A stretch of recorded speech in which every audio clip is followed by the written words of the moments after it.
To introduce our speaker today, I'd like to call on stage Rajdeep Sardesai, Consulting Editor, India Today Television, and our young, dynamic Cabinet Minister, Priyank Kharge, joining us here to speak a little on building a progressive Karnataka, on strategies for inclusive engagement of the youth. A big round of applause. I'd like to request Priyank Kharge, Cabinet Minister for Electronics, IT/BT, Rural Development, Panchayat Raj, the Government of Karnataka, to come on stage. Rajdeep Sardesai, our Consulting Editor, to be speaking extensively on a vision for progressive Karnataka, strategies to include and engage the youth. Thanks very much, Priyank and Rajdeep, for joining us.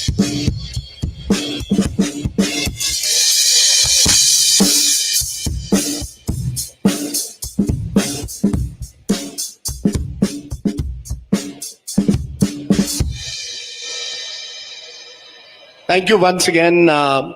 Welcome everyone to Namaskara. Welcome to MindRocks here at Presidency University in Bengaluru, where we are joined by a very special guest. Please give a rousing welcome to our Minister here in Karnataka, Priyank Kharge, Cabinet Minister for Electronics, IT/BT, Rural Development and Panchayati Raj. Thank you very much, Mr. Kharge, for joining us here. I must ask you, when you're before a young audience like this, the first question I ask a lot of politicians is that one of the biggest challenges for any government in any part of the country is employment for the young. This is a young audience who probably wants to know what are the opportunities that lie ahead for them in a state like Karnataka, given that Karnataka also, like many states, has a high rate of youth unemployment. So how do you tackle this problem of youth unemployment is what I want to start off with, sir. Thank you so much for having me over. And I think that's a question which I get asked very often as a Minister for Information Technology, Electronics and Biotechnology. But while other states are positioning themselves as a investment destination, Karnataka has taken a different view about it. We are positioning ourselves as a state for knowledge, a state for skill. So we are building a solid foundation for education and employable skill sets. So we are the first state in the country to set up an advisory council in emerging technologies. We are talking to the industry directly to figure out where each vertical or each sector is headed for the next 2 decades. We are taking the skill sets that they will be needing, and we are taking their curriculum and training the youth today. So we are having this bridge of between academia, industry, and the government. And for the first time, government has also allowed, besides using their own funds, we are also using CSR and their corporate development fund to ensure that we have the most employable human resource, not only for the state, not only for the nation, but for the world. So skill locally, work globally is the mantra for us, and we are doing extremely well in that. Just repeat that mantra again. Skill locally, work globally.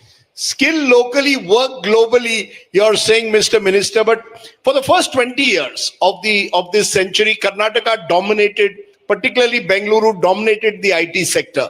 In the last few years, we've seen a city like Hyderabad catch up. In fact, Hyderabad has now put up, which is also a Congress-run government, incidentally, so it's not political, but Hyderabad has put up advertisements suggesting that they have got the maximum number of jobs in the IT sector, or created the maximum number of jobs in the last couple of years. Has Hyderabad somewhere in recent times caught up and even gone ahead of Bengaluru, because infrastructure in Bengaluru has become a big challenge? Oh, well, I get this question also a lot.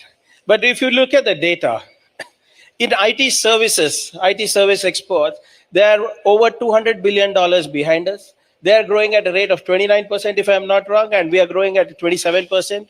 In global capability centers, we are number one. We have the highest number of incubators. We have over 15,000 startups registered with the government of Karnataka. We have the highest number of women-led startups. The B2B funding last year for Karnataka was close to around $50 billion. And the next closest competitor got close to around $13.5 billion. That is Delhi, not Hyderabad.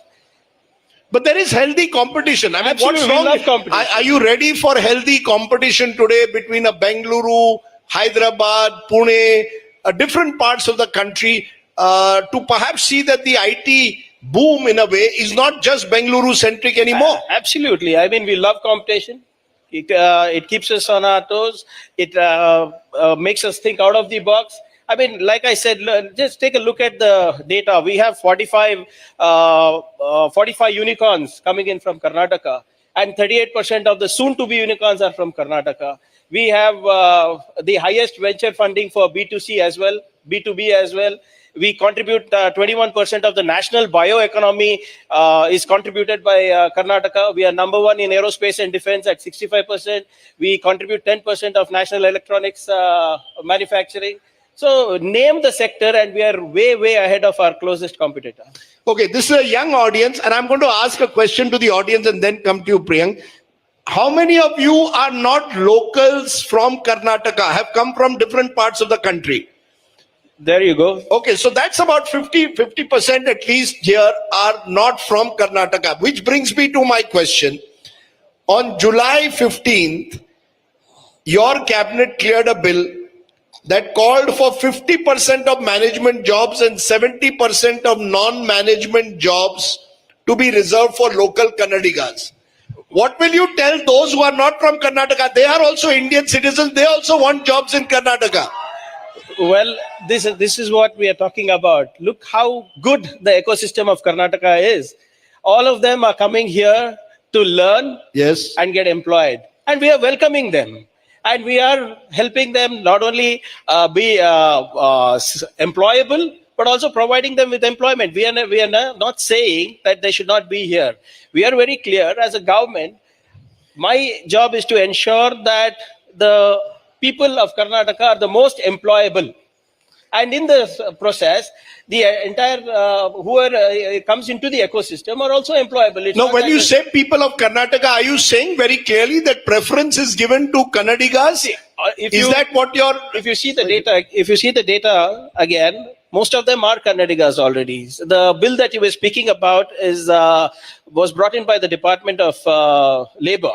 And they were talking more to do with industries rather than technology clusters. So anyway, that is now under You've kept it on hold. No, there was no interministerial consultation with that. But having said that, like you rightly said, as we follow the constitution, everybody has the right to live and work anywhere. But as the government of Karnataka and the Minister of Karnataka, it's my job to ensure I create as much employment as possible for our people.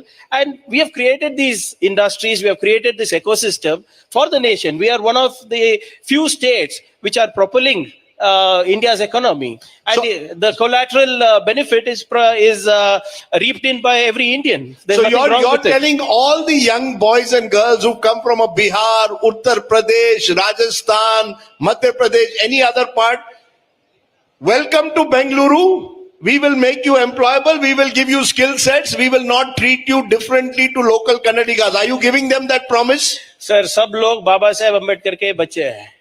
They can be anywhere in the country. सब लोग बाबा साहेब अम्बेडकर के बच्चे हैं. Yes, वो भी है, मैं भी हूँ. And the end of the day, if they are coming from Kashmir or Gujarat or Assam to Karnataka, it speaks volumes how progressive our government is. It speaks volumes on how good the ecosystem of learning and employment is. It speaks volumes on how good our investment is. No, I take that point. I mean, it is good that a state is welcoming for people to come to have education. But then when it comes to employment, suddenly you all put in rules. Not just Karnataka, I find more and more states are inward looking. Is that politics? or is that economics? Is Priyank Kharge playing politics when he pushes a bill like this or says that, because your cabinet also cleared another bill, 100% quota for Kannadigas in Group C and Group D jobs?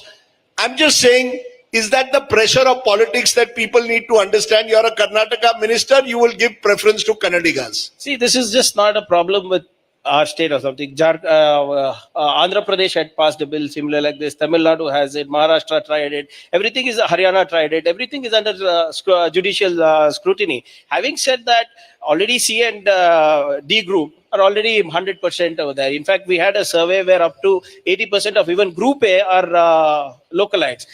But having said that, again, I would like to reiterate the point that as a minister for Karnataka, it is my job to ensure that I provide the best employable skill sets for my people. The schemes are meant for the government schemes, the state government schemes are meant for our people, and we will ensure that we more than a reservation, they deserve better skills, and we will ensure that we provide an environment to make our people more employable. Like I said earlier, skill locally, work globally. I cannot tell our people not to go to Chicago and work. I cannot tell my people not to go to Singapore and work. But I'm going to ensure that the people who are learning in Karnataka, who are from Karnataka, are the most employable human resource in the world. Because as you mentioned Baba Sahib Ambedkar. Ambedkar did not make a distinction in the constitution on the basis of region. He didn't say there has to be reservation for a particular region. So to that extent, Ambedkar saw everyone as he had reservations. Reservations were also supposed to be for a finite period of time for those who are the victims of social injustice over the years. He did not say that Karnataka will have only reservation for Kannadigas or Maharashtra will have for Maharashtrians. To that extent, you have slightly departed from Dr. Ambedkar when you pushed this bill. Absolutely not. I wouldn't say that. As a state government, we have this thing. See, as a reservation, like you rightly said, is for the economically weaker sections, for the socially deprived sections, yes. In the private sector also, if you want to bring it, we are okay with that. Let the government of India decide what it wants to do. As a state government, there are my limitations which I have to work around with. There's a limited budget. There's a limited policy navigation I can do in a federal structure. And we're just doing that. Like I said again, we are not. You want to try? Yeah, sure. That's fantastic. Reservations are here in perpetuity, that no one can touch reservations, that even the private sector, even IT and BT companies should have reservations, or are you very clear that should be purely on what is to be seen as merit? Well, see, the reservation thing which you said, the cauldron which you said should have been finite, was with hope that the society would realize the banes of it. And there would be Prabudh Bharat someday, not just a Samruddh Bharat, but that Prabudh Bharat is still a work in progress. And that's why it's been 75 years. And even now you see what is happening. I mean, you understand India more than me. And you see how the socially disempowered are treated. So the idea is to get them the economic empower, the social empowerment. And whatever it takes to do that, we should do it. One of the challenges, Mr. Minister, is to skill people.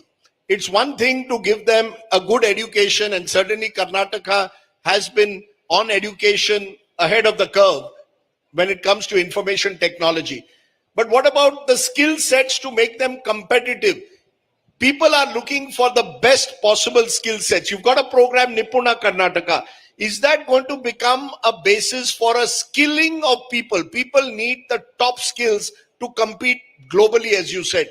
How effective is that going to be? Well, the scheme that you just mentioned is a new scheme, Nipuna Karnataka. Nipuna means highly effective, highly skilled, precision skilled people. And this is different from other programs because we are directly engaging with the corporates and with the industry vertical. We are going to the most minute detail. So if a company wants digital forensic experts, we train them in digital forensic curriculum. If they want data scientists, we do that. If somebody wants people trained in quantum computing, we help them with that. So it's just not about getting skill sets in packaging or in menial jobs, but also skill sets to the highest level. And this is happening with the not only with industries. We have tie up. We have got a tie up with around 31 countries called the Global Innovation Alliance with my department. So we are doing skill corridors. So we are one of the top 5 artificial intelligence cities in the world. So we are AI skilling is a huge thing. So we have tied up with we are tying up with San Francisco for that. We are tying up with incubation. We are tying up with San Francisco with that. We are tying up with incubation centers across the globe. We are talking with Dusseldorf. We are talking with Australia for skill corridors. So it is, we skill them in Bangalore, but they can work anywhere. The reason I ask, and there are two questions. One, you mentioned artificial intelligence. Many believe that you will have to create that large corpus of people who are trained in artificial intelligence. The fear, of course, is artificial intelligence could result in a loss of jobs. Does that worry you? Do you believe that you could have a situation where actually jobs will become scarce because of the focus on artificial intelligence? Is that a worry? That's question number one. Whenever there is a new technology that comes in and catches the imagination of people, there is always a knee-jerk reaction of loss of jobs. This happened during the Industrial Revolution. This happened during the early 2000s as well. But more jobs are being created in newer sectors. I mean, just look at a few years back. If somebody would be doing animation, they would wonder why he's doing animation. But now animation is a degree. How many people knew about all these? So would you encourage the young move into those areas? Would you encourage, as an IT BT minister, encourage the young audience here? Look at animation, look at artificial intelligence. I'm suggesting they look at anything that emerging technologies, whether it's in IT, BT, manufacturing, industrial processing, industry 4.0, cyber security. This is where the next jobs are going to be created. The gap between academia and industry is going to be filled by programs like Nipuna. You keep mentioning Bengaluru, or maybe I kept mentioning Bengaluru, and you are a large state of Karnataka. One of the concerns is there is so much of focus on Bengaluru. The city itself is exploding. How are you going to spread and evangelize what you're saying to other parts of Karnataka? You need to somewhere spread these skills, these employable qualities to other cities, other towns of Karnataka. Would you concede that that's a big challenge for you going ahead? Absolutely. I mean, we are not concentrating only in Bengaluru. Of course, Bengaluru is the anchor. It's the pride. When we go pitching for investments across the globe, people recognize Bengaluru. Bengaluru is the anchor. And from Bengaluru, we have blossomed across the state. You'll be quite surprised. Mysuru IT exports is close to around 3,000 crores. Mangaluru IT exports is close to around 2,000 odd crores. We have the Mysuru cluster has close to around 450 startups registered with us. We have in the Mangaluru, in the Hubli, Dharwad, Belgavi clusters, we have close to around 460 startups. And in your Mangaluru coastal belt, we have close to around 300 startups. And we have funded close to around 983 startups so far from the government of Karnataka, out of which 38% of them are from tier 2 and tier 1 cities. So even our electronic manufacturing clusters, the 4 clusters that we speak about, only one is just outside Bengaluru and the rest of them are beyond Bengaluru itself. So we are encouraging people to invest in Belgavi, Kalburgi, your Mysuru, Mangaluru. So this is where it is all. And we are having sector-specific focus here. So Mangaluru has a fintech focus. Mysuru has a global capabilities plug-and-play focus. So we are moving, and the numbers speak for themselves. I know this is strictly not within your domain as minister, but I'm told that your government is finally trying to resolve Bengaluru's traffic challenge also by using AI. You have some traffic lights that are now coming up through AI, I'm told, which everyone is excited about, because finally we want Bengaluru's traffic is your biggest challenge. Everyone who comes to Bengaluru says, lovely weather, terrible traffic. Well, the flip side of the AI is also people are getting a lot of challans through the traffic light cameras. But yes, whether it's Bengaluru or any other city that is growing, these challenges are always consistent. You cannot say that you cannot wish them away, because we are growing so rapidly. Like you pointed out earlier, the migration to the city is huge, and policies are always playing catch up. I was in Delhi day before yesterday for the Semiconductor India. I was wading through. I was wading through 3 feet of water. It took me close to what was a 45-minute drive. Took me close to around 2.5 hours. But unfortunately, nobody complained there. Only when it comes to Bangalore, people are a little vocal, because we are a government that is listening, and we are a government that is willing to listen, learn, adapt, and take corrective measures. Okay, I don't want to create a Bengaluru versus Delhi debate. So I can take up even Bengaluru versus Hyderabad, Bengaluru versus Chennai, Bengaluru versus Mumbai as well. On traffic. On infrastructure, on human resource, on government policies. Okay. Priyank Kharge, you've also been as IT minister very tough on anyone who spreads fake news. Your government is, the BJP says you file FIRs against their IT cell. You want to arrest Amit Malviya. You put up FIRs against him for fake news. Is this a personal battle, or do you believe that this whole issue of fake news needs to be tackled in a serious manner with an architecture created to ensure that fake news cannot spread? So, can I be direct? You're before a young audience. Be honest. No, I am always honest and direct. Well, if you expect to put up fake news and misinformation and get away with it, it is not going to happen in Karnataka. You do anything else wherever you want. But here, you cannot misinformation, malinformation, disinformation, and fake news will not work here. If you see, the quantum of fake news that is coming up in Karnataka is drastically reduced. And we are not doing anything that is subverting democracy. We are not doing anything that is subverting the freedom of speech. We are merely following the laws of the land. And okay, forget me as an IT minister who's saying, the Supreme Court, the CJI, has said that fake news is the biggest threat to democracy. The Chief Election Commission, during his press briefing during the parliament election, said that 3 M's, money, muscle, and misinformation, is the biggest threat to democracy. Modi ji himself comes out and says misinformation should be curbed. So, and we are just doing our job. And for doing my job, why is the BJP so इतना घबरा क्यों रहे हैं? नहीं, इतना घबरा रहे हैं क्योंकि वो कह रहे हैं कि if a Congress person spread misinformation, will you throw him in jail? If a BJP person throws misinformation, you put an FIR. Tomorrow, if a Congress person also spread misinformation, will you put them in jail? Absolutely. Show me one misinformation that any congressman has actually done. These people run factories. These people run factories of misinformation, fake news, and then they expect to get away.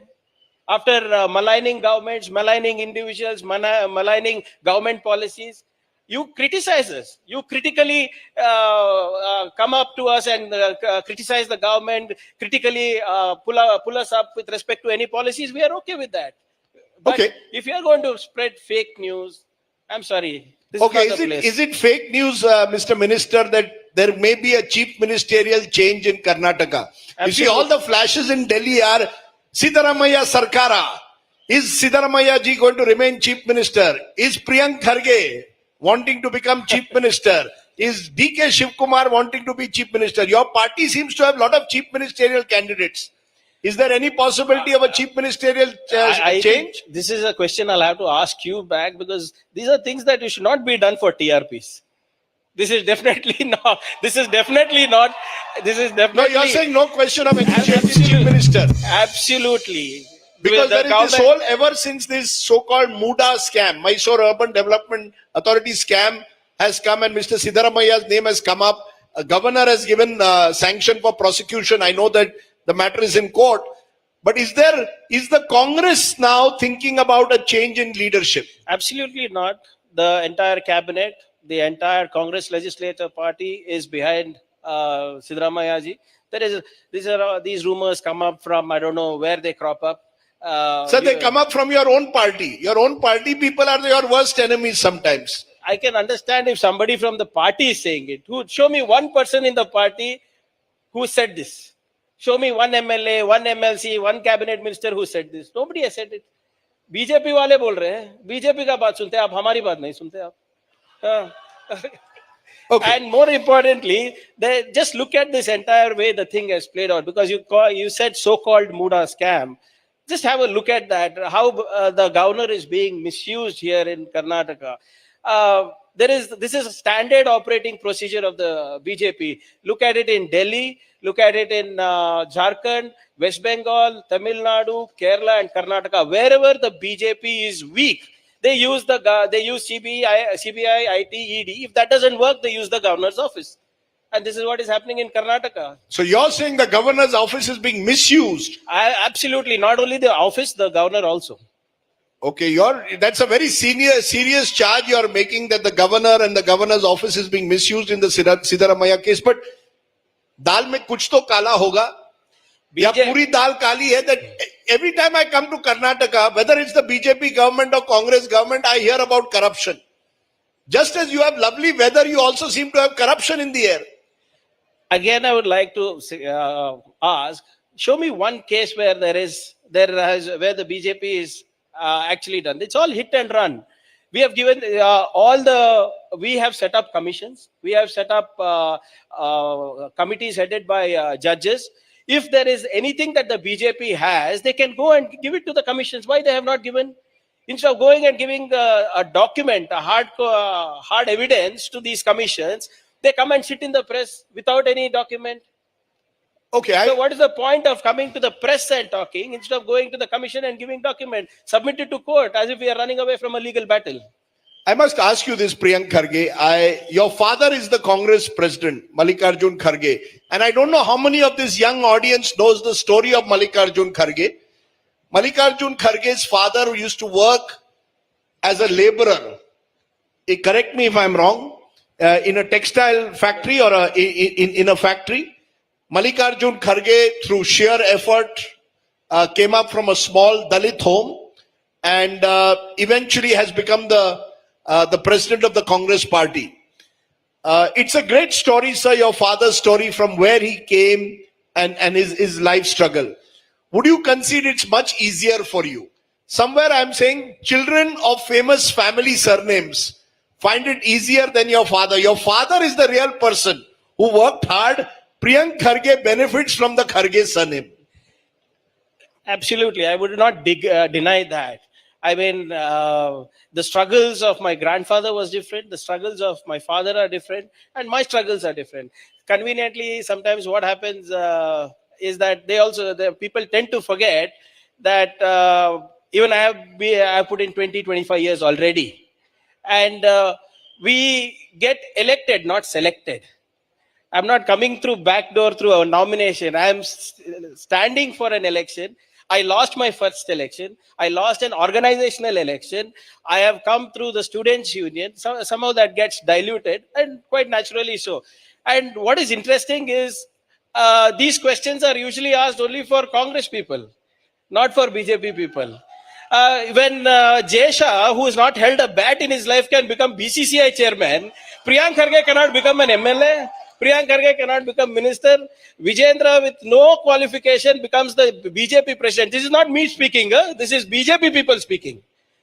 That is okay. Anurag Thakurji, who is now a minister, he's played Ranji. You follow Ranji so well. He played Ranji match, only one Ranji match, only one inning. And then he became the Himachal Pradesh cricket Captain. association president. Yes. How He did was that- also the captain in He that was, one match, one scored match. 0. One match, 7 balls, 0 runs, but captain बन जाते हैं. उसको नहीं पूछते आप. तो उसको भी पूछेंगे सर. अरे मैंने तो कभी सुना नहीं भाई. नहीं, मेरा एक ही है. मैंने 4 इलेक्शन लड़ा है. 2 चुनाव ऑर्गेनाइजेशन यूथ कांग्रेस से चुन के आया हूं. फिर भी हमको ये क्वेश्चन है, बीजेपी को क्वेश्चन नहीं आता है, जेडीएस को नहीं आता है, आप में नहीं होता है ये सब. No, the reason I'm asking, in Karnataka in particular, I see lots of sons and daughters, son-in-laws, daughter-in-laws, daughters, everyone getting becoming MLAs, MPs, all in the family. Lots of young people may want to join politics. Can they join politics today and succeed even if they don't have a family surname? They should. In fact, there are a lot of success stories. You look at. Will you encourage this young audience to Absolutely, sir. join? But will they be able to do it? Because already all of you have filled up all the positions. How can a young Sir, person come in? mentorship is required in any field, whether it is media or whether it is politics. Just follow the right people, or automatically they will be able to this thing. Follow the right ideology, follow the right party, follow the right people. Why will they not be encouraged, sir? There are so many people in our party who have come from Gram Panchayat and are today in the cabinet. Whether it is Sidramaya Saab, whether it is DK Shivakumar Saab, both of them have come from the Mandal level. Okay. I want you to give one, therefore, final message. Mind Rocks, the young, if you were to give them one recipe for success in life, what is your life mantra that you would give this young audience if they want to succeed in life, not just in politics, but in life, sir? Well, there is no shortcuts for success, and there is no template also for a success. The only thing you need to do is keep working hard, keep trying, keep trying to learn, unlearn, relearn, and adapt. That is the only way, I think, is the way to success. The day you stop learning, the day you stop listening, I think that will be the last day of progress, whether it's in any field that you are. And my only request to the youngsters over here is, the nation has the advantage of two Ds right now. One is democracy and one is demography. It is our responsibility and your responsibility as well to preserve this democracy so that you reap the demography dividend that you all have right now. And I think we are poised to do that as a nation. And I would really encourage all of you over here to just safeguard these two things, democracy and demography. And I don't see why India will not be leading the next 50 years. I want to ask you though, your father could not become Chief Minister of Karnataka. Is the son hoping to do what the father could not do and perhaps become the first Dalit Chief Minister of your state, or the first Chief Minister? Do you hope to become Chief Minister what your father could not achieve? Like I said, sir, there is no shortcuts. So you're not ruling it out? I have, the party has given me a very specific role of ensuring that I create a great ecosystem for skilling and for employment and for investments as IT minister. They have given me a very specific task of ensuring I do a great job in rural development and Panchayat Raj. And I think I should just focus on that right now. Okay.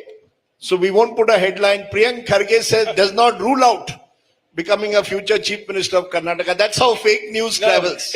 Either way, आपका TRP बढ़ेगा, मेरा घटेगा. Okay. Ladies and gentlemen, to have a candid young minister come and speak so frankly, please give a warm welcome, please give a warm thank you to Priyank Kharge. Thank you very much, Mr. Kharge, for joining us here on Mind Rocks at Presidency University. Thank you. Thank you so much. Thank you. I'd request Mr. Priyank Kharge and Rajdeep to stay on stage, please. Inviting on stage, we have Presidency University's Chairman, Nisar Ahmed, Dr. Nisar Ahmed. If we could have you on stage, please.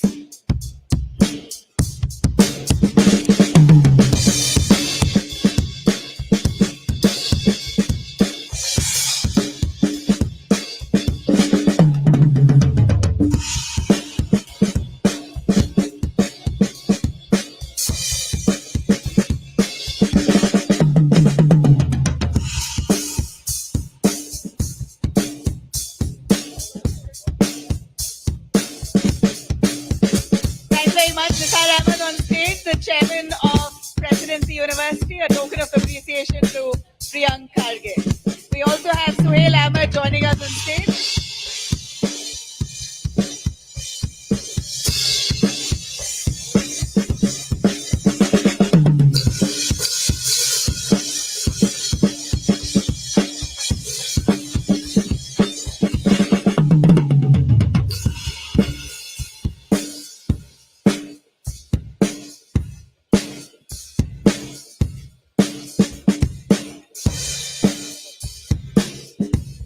Thank you very much, Priyank, for that thoroughly engaging, honest opinions. Thank you, Nisar Ahmed, for joining us on stage.